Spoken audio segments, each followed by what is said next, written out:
베드로후서를 우리는 통해서 계속해서 함께 그 시대의 상황을 살펴볼 수 있고요.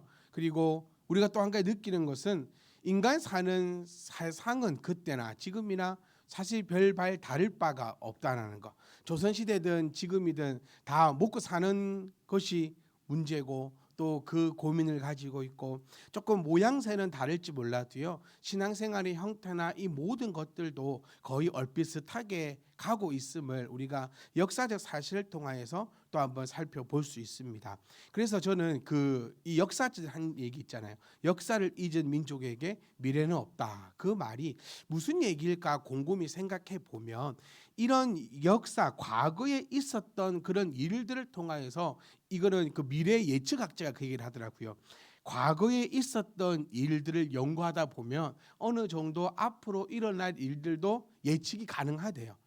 뭐 이건 이제 공부를 뭐 많이 하고 연구를 하면 이제 그렇게 되겠죠. 우연히 일어나는 일은 없다라는 거죠. 우연히 일어나는 것은 우리 뭐 지금 동해에 여러 막 지진들이 나면서 이게 이제 어떤 전조 증상일까 막 어떤 증상일까 막 이제 이렇게 따지는 것처럼요. 우리 인생을 살아갈 때도 그냥 갑자기 일어나는 것이 아니라 어떤 큰 일이 있기 전에는 작은 일들이 계속해서 우리에게 신호를 보내고 있었음을 우리가 알 수 있어야 됩니다. 신앙생활도 마찬가지입니다, 여러분. 그냥 우리 시험은 없다라고 우리는 분명히 성경을 통해서 우리는 익히 알았습니다. 하나님께서 우리에게 주는 시험이 아니라 시험은 자기의 욕심에 의해서 스스로 빠진다라고 성경이 우리에게 알려주고 있다는 거. 하나님은 오히려 우리에게 만약에 우리에게 시험을 주신다면 이미 피할 길도 예비하시고 그것을 인도하시기 때문에 그것은 시험이 아님을 우리는 알 수 있다는 거예요. 그러면 어느 날 갑자기 우리 신앙이 무너지는 게 아니라는 거예요. 시험에 들어서 갑자기 팍 꼬꾸라지는 것이 아니라 그 짠짠짠짠짠짠짠짠한 것들이 계속 우리 삶에 우리 이런 것들에 계속해서 나타나지고 있었다는. 그래서 가장 제가 나의 신앙을 가장 그 정확하게 점검해 볼 수 있는 그 표준점을 제가 정해드렸죠. 그 표준점이 뭐라고 했습니까? 네, 목사님을 딱 봤을 때 이뻐 보이면 내 신앙 문제 없는 거예요. 근데 목사님을 딱 봤을 때 왠지 짜증이 나고 이렇게 되면은 이 뭔가가 지금 내 안에서 신앙의 문제가 생겨 있음을 내가 스스로 파악을 하셔야 됩니다. 그러니까 베드로후서를 통하여서 우리는 계속해서 끊임없이 볼 수 있는 것은 크게는 교회를 바라볼 수 있고요. 작게는 개인적인 문제도 우리가 바라볼 수 있는 거죠. 신앙 안에서 가장 큰 문제가 바로 거짓 교사임을 베드로는 이 후서 전체를 들어서 우리에게 나타내어 주고 있고 설명해 주면서 이제 3장을 서서히 3장을 가까이 오면서 이제 맺어지고 있습니다. 그러니까 제일 중요한 부분이 처음과 끝이라는 거.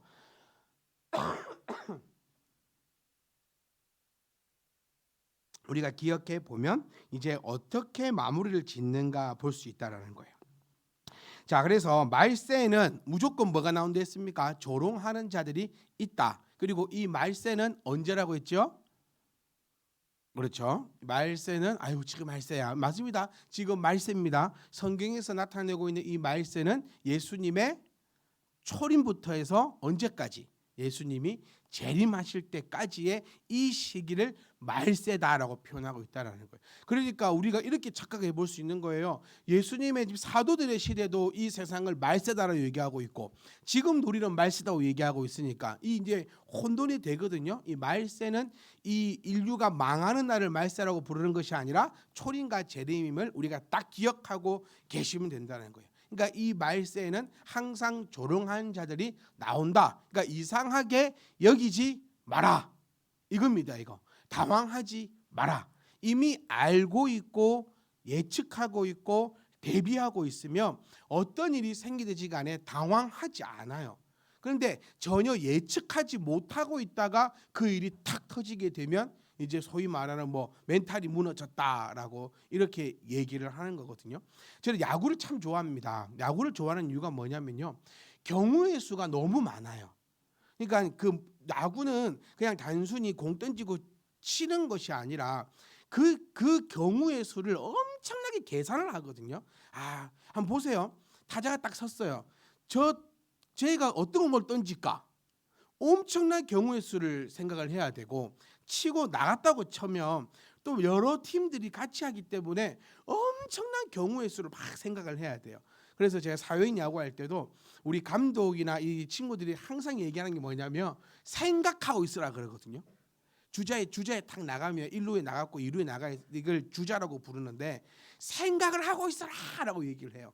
무슨 생각을 하고 있냐면 공이 떴을 때는 어떻게 할 건지, 공이 깔았을 때는 어떻게 할 건지, 이렇게 됐을 때 저렇게 됐을 때 과연 주자인 나는 어떻게 해야 할지를 생각을 하고 있어야 되는 거예요.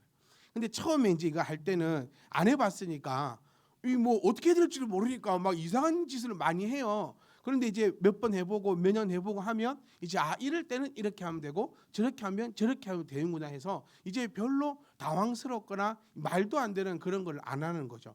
요즘 뭐 프로 야구를 보시든 예능을 보시든 그래서 이 야구를 보면은 이런 재밌는 것들이 있어요. 경우의 수가.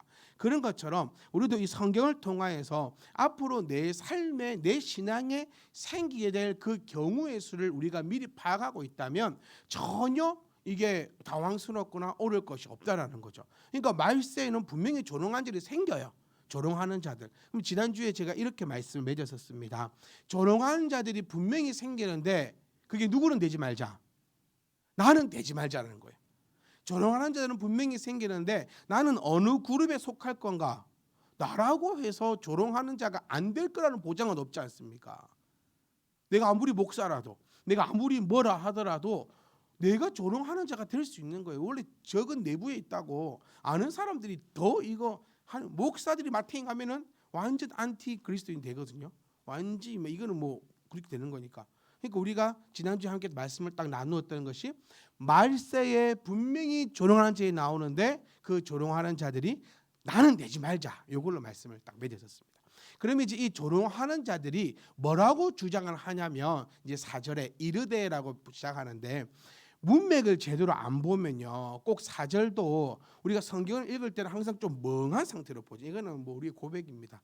이게 뭐 집중해서 보다는 그냥 막 이게 뭐 글자인지 활자인지 일단 멍한 상태로 읽거든요, 대부분. 그러다 보면 이 4절이 베드로가 한 말인지 누가 한 말인지 잘 모르는 상태에서 보면 보세요. 이르되 주께서 강림하시는 약속이 어디 있느냐? 조상들이 잔 후부터 만물이 처음 창조될 때까지 그냥 같이 있다. 뭔 말이요? 베드로가 이런 말을 했다고? 그러면 주께서 강림하신다는 약속이 없다고? 우리는 이런 생각조차 안 하고 그냥 글자만 보는 거예요. 성경을 볼 때 이게 여러분 우리 글 공부하는 게 아니에요. 성경을 볼 때 이런 그냥 그렇다 막 이렇게 넘어가는데, 그러니까 이거는 이제 조롱하는 자들이 주장하는 말을 베드로가 이제 그 설명을 하고 반박을 하는 겁니다. 그러니까 이 조롱하는 자들은 뭐라고 조롱하냐면, 야, 예수님이 강림하신다, 재림하신다는 약속이 어디 있노? 어디 있냐? 그거 없어. 봐봐, 조상들이 잔 후부터 만물이 처음 창조될 때까지 같이 그냥 있다. 그러니까 이 세상은 그냥 계속해서 물 흐르듯이 그냥 흘러가고 있는 거야. 주님이 재림을 한다? 갑자기 주님이 재림을 한다는 얘기가 뭡니까? 주님이 재림을 하실 때는 이 세상이 어떻게 되는 거죠? 심판을 받는 겁니다. 그러니까 이 세상이 사라지는 거예요. 다시 말하면 지금까지 우리가 익히 알아왔던 이런 순환들이 전부 다 파괴가 되는 거죠. 우리 오늘 잡니다. 눈을 뜨면 밖에는 어떻게 되어 있습니까? 아침이 옵니다. 좀 있으면 배가 고프죠? 그럼 점심이 옵니다. 좀 있으면 피곤해요. 그럼 퇴근할 저녁이 오는. 우리 이 얘기를 하는 거예요. 이것이 창조될 때부터 지금까지 한치의 오차도 없이 쭉 갔다. 그런데 주님이 재림을 하신다고? 그건 말도 안 되는 소리야. 그러니까 너희가 지금 하고 있는 이런 것들 저런 것들 전부 다 거짓이야. 이 얘기인 거. 자, 우리가 여기서 한 번 더 생각해 볼 건 이겁니다. 여기서 조롱하는 자들은요, 거짓 교사들은 아닙니다. 거짓 교사들의 이야기는 언제 끝이 납니까? 2장에서 끝을 맺은 거예요. 지금 보세요. 거짓 교사라 표현하지 않고 뭐라고 표현한 건데 있죠? 조롱하는 자들이에요. 조롱하는 자들. 그러니까 이단자들이 아니라 이제는 우리를 조롱하는 자들이죠. 우리는 여러분 그러니까 제가 이 말씀도 드렸던 것 같아요. 그리스도인들은 조롱을 받아야 돼요. 세상 사람들이 우리들을 볼 때 이해가 돼야 됩니까? 이해가 안 돼야 됩니까? 이해가 안 되어야 되는 거예요. 세상 사람들이 뭐 세상 사람들의 표현하니까 조금 어휘가 마음에 안 들긴 하는데 어쨌든 우리가 표현을 해보면 그리스도인과 비그리스도인으로 나누어 봤을 때 비그리스도인의 입장에서는 수요일 날 이 황금 같은 수요일을 뭐라 부르던데 가정에 뭐 급식도 좀 맛있게 나오고 뭐 좀 빨리 마치고 이러는 가정의 주일 뭐 하여튼 이 황금 같은 수요일 날 7시 반에 여러분들이 지금 어디 와 있습니까? 교회에 와 있는 거예요. 이거 비그리스도인들은 이해가 안 가야 돼요. 전혀 이해가 안 가는 거예요. 그리고 내가 열심히 노력해가지고 좋은 뭐 성적도 얻고 좋은 성과도 얻었는데 우리는 뭐라고 고백합니까? 하나님의 은혜이고 모든 영광 하나님께 돌립니다. 그러니까 이 비신앙인은 이해가 안 가는 거예요. 하여튼 우리가 하는 이 모든 것들은 이해가 안 가고 조롱을 받는 게 맞아요. 그런데 만약에 우리가요 조롱을 받고 있지 않다고 한다면 우리의 신앙이 형편없다 이렇게 표현하는 게 저는 맞을 것 같아요. 비신앙인들이 볼 때 믿는 니나 안 믿는 나나 별반 다를 게 없어서 조롱할 것이 없다고 쳐버리면 좀 뭔가가 안 맞는 거죠. 오히려 비그리스도인이 좀 성숙해서 우리를 존중해 줄 수는 있을 겁니다. 그런데 대부분 그러지는 않을 거예요. 대부분 조롱합니다. 뭐 교회 가면 우리 늘 듣는 얘기가 그죠. 교회 가면 돈이 나오냐, 쌀이 나오냐, 뭐가 되냐, 어쩌냐. 너 11조도 한다면서, 너 뭐 이것도 이 전부 다 이해가 안 가는 거예요. 이 사람들을 조롱하는 자들이라는 거예요. 기도하는 것도 이야기하면서 이 사람들이 조롱을 이렇게 하는 거예요. 너희가 예수님이 재림하실 거라 너가 믿는다며? 여러분 우리 주님의 재림을 기다리는 자들입니다. 아멘. 우리의 소망은 주님의 재림입니다. 그러니까 저 사람들이 조롱하는 자들은 그거를 없다. 언제 이 만물이 질서가 흩어지디 재림할 때는 질서가 흩어진 다음에 낮도 없고 밤도 없고 뭐도 없고 우리가 지금까지 해왔던 게 모두가 다 사라진다면서 그런 거 없어. 그러니까 너희들은 하는 것은 전부 다 잘못된 것이야. 이렇게 이야기하는 것이 바로 이 지금 조롱자들이 우리에게 나타내고 있는 것입니다. 그러니까 어마어마하게 우리를 조롱하는 거죠. 정말 나쁜 사람. 그러니까 모르는 제가 그냥 제 유치해 봤을 때 아무것도 모르는 사람은 아니에요. 교회에서 그래도 중직자 정도 해본 사람이, 안 해본 사람이 재림을 어떻게 할 것이며 이런 것들을 우리가 무엇을 믿는지 어떻게 알겠냐는 거예요. 하여튼 이들은 그렇게 얘기를 한다라는 거예요. 지금 이것이 당연한 일이고 그리고 우리는 그것을 당연히 여김을 받아야 됩니다. 여기에 덧붙이면 바울이 뭐라고 하죠? 쓸데없는 논쟁을 하지 말라라고 이야기합니다. 우리는 조롱 받을 때 그냥 조롱 받는 것으로 저는 기뻐했으면 좋겠어요. 우리 조롱 좀 받으셨으면 좋겠어요. 기도한다고 조롱 받고 공부 못해서 놀림 받는 거 말고 얘들아. 그 급식 먹기 전에 다 기도하는 이 모습 때문에 야 기도 왜 하냐? 이런 거 기도 왜 하냐? 이런 또 울지 말고 또 애가 나 놀렸다 울지 말고 그래 내가 오늘 목사님 말씀처럼 급식을 앞에 두고 기도할 때 내가 조롱 받는구나 이렇게 기쁜 마음으로 이렇게 그러니까 착각하면 안 돼. 공부 못하고 이래가지고 놀림 받고 주님 내가 조롱을 받습니다 이런 게 아니라 주님의 이 여러 우리의 그런 아름다운 신앙들 때문에 당연히 조롱을 받는데 자 이제 거기에 대해서 5절을 통해서 반박을 합니다. 이는 하늘이 예적부터 있는 것과 땅이 물에서 나와 물로 성립된 것도 하나님의 말씀으로 되었다라고 지금 이야기하고 있는데 이게 이제 여러분 우리가 조금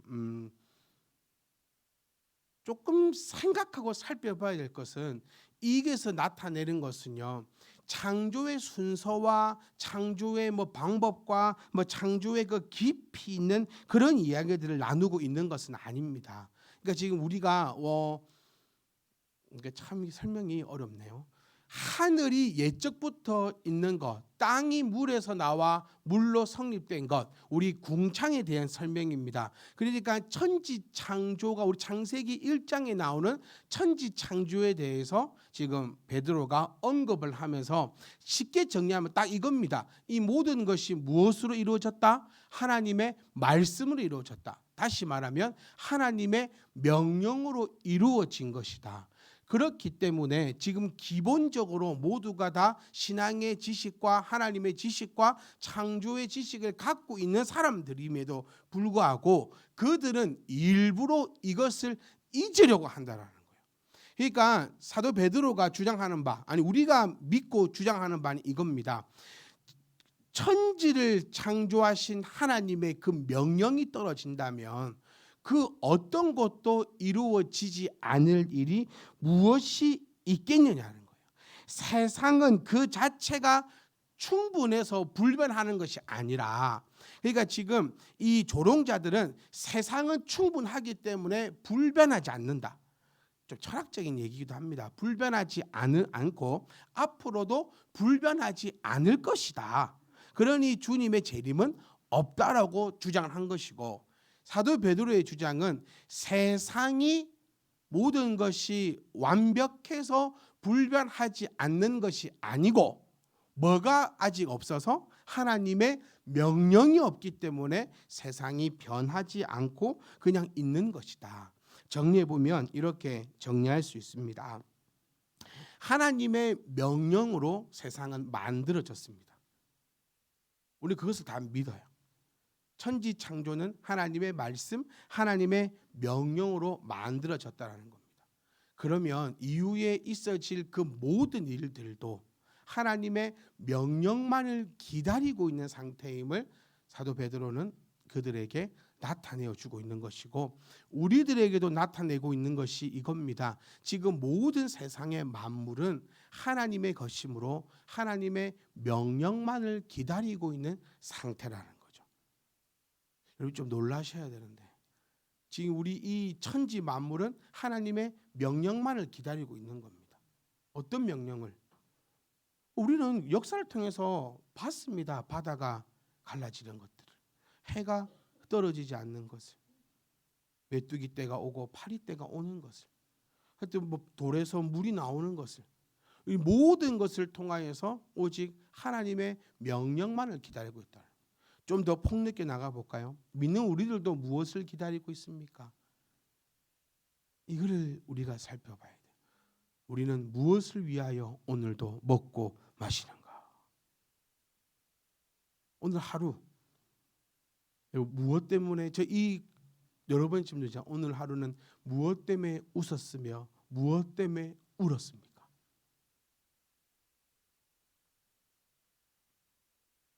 그 반성과 회개와 그 칭찬과 자부심이 공존하는 시간이었으면 좋겠어요. 어쩌면 우리가 오늘 하루 살아가면서 하나님 생각 한 번도 안 했을 수도 있어요. 우리 주일날 그 기도의 소리를 저 아직도 기억하거든요. 하나님 오늘도 나와 동행하여 주시옵소서. 우리 이 기도 하고 시작했을까요? 바쁘게 살아가다 보니까 전혀 하나님에 대해서 생각지도 못하고 살아왔던 건 아닐까요? 풀 한 포기도 하나님의 명령을 기다립니다. 우리 또한 하나님의 명령을 기다리는 자들을 성도라라고 그렇게 부를 수 있다는 거예요. 그러니까 정리하면 이렇습니다. 하나님의 그 능력을 간과하지 마라. 하나님이 명령하신다면 네가 생각하는 것 그거 무엇이라도 다 뒤집으실 수 있다는 거예요. 여러분은 무엇을 생각하십니까? 내일 되면 당연히 해가 뜰 거라고 생각하시죠? 하나님이 명령하시면 끝나는 겁니다. 하나님이 명령하신다면 당연히 내가 내일 아침에 눈을 뜨고 내 생명이 유지가 되어 있을까요? 하나님이 명령하신다면, 하나님이 명령하신다면. 그래서 우리는 모두가 다 준비 상태입니다. 무엇을 준비하는 거죠? 하나님의 그 명령하심을 우리는 준비하고 있는 거죠. 주님도 언제 재림하신다 했습니까? 때와 시기는 오직 누구만이 알고 있다? 하나님 아버지만이 알고 계신다. 그러니까 하나님께서 명령하신다면, 그때가 언제? 지금이라도 명령하신다면 이 모든 세상 만물은 그 명령에 의해 반응할 것이고 그 명령에 의해 움직여질 것이라는 것을 사도 베드로는 다시 한 번 더 우리에게 강하게 나타내어 주면서 뭐 하지 말라는 거예요? 조롱하는 소리에 뭐 하지 말라? 흔들리지 말라는 거예요. 조롱하는 소리에 귀 기울이지도 말 것이며, 조롱하는 소리에 이렇게 표현 쓰면 어떨까요? 그 따위에 내가 지금까지 지켜왔던 그 믿음, 지금까지 가져왔던 그 신앙, 그런 것들에게, 그 따위에게 무릎 꿇지 마라. 분명히 조롱하는 자는 있을 것이고 그들은 능숙하게 이야기할 것이며, 오히려 우리가 더 능숙하게 이야기하고 우리가 더 정확하게 알아서 그들의 말에 반박할 수 있는, 좀 겁먹지 않았으면 좋겠어요. 저 여러분들에게 늘상 말씀드리지만, 여러분이 그 지금까지 우리가 성경 공부로 함께 쌓아왔던 그 신앙의 그 지혜와 그 능력이 여러분 스스로는 알지 못하시겠지만 대단하다니까요. 그러니까 겁먹지 말고 어떤 소리가 들리든지 간에 이제는 저는 이렇게 표현하고 싶어요. 숨어들지 말고 당당하게 맞선다면 여러분들 충분히 이겨낼 수 있습니다. 아멘. 겁먹지 마세요. 누가 조롱을 한다? 그럼 우리도 사도 베드로처럼 웃기는 사람 앉아 있네, 이렇게 얘기를 할 수 있어야지. 이랑 얘기 안 해. 이러지 말고 이런 말 안 해. 어쩔 이러지 말고 사도 베드로는 탁탁탁탁 쳐주면서 그 어느 누구도 근접할 수 없는 그 놀라운 것을 가지고 있는 것처럼 이미 우리도 하나님께서 우리에게 주셨고 우리 또한 그런 줄 믿습니다. 그러니 당연히 조롱하는 자들의 그 이렇게 있을 거고 이렇게 조롱할 것이고 지금도 사실 이렇게 조롱하고 있어요. 재림을 가지고 조롱한다는 것은 우리의 믿음의 근간을 흔들어 놓는 그 조롱이거든요. 그러니까 언제든지 우리는 조롱받아야 된다. 그러니까 조롱받을 때 우리는 뭐 하자고요? 기뻐합시다. 아멘. 조롱 안 받으면 안 돼요. 조롱 좀 해달라 하세요. 옆에 가가지고 나 오늘 기도하는데 조롱 한 번만 해줄래? 기도하겠습니다.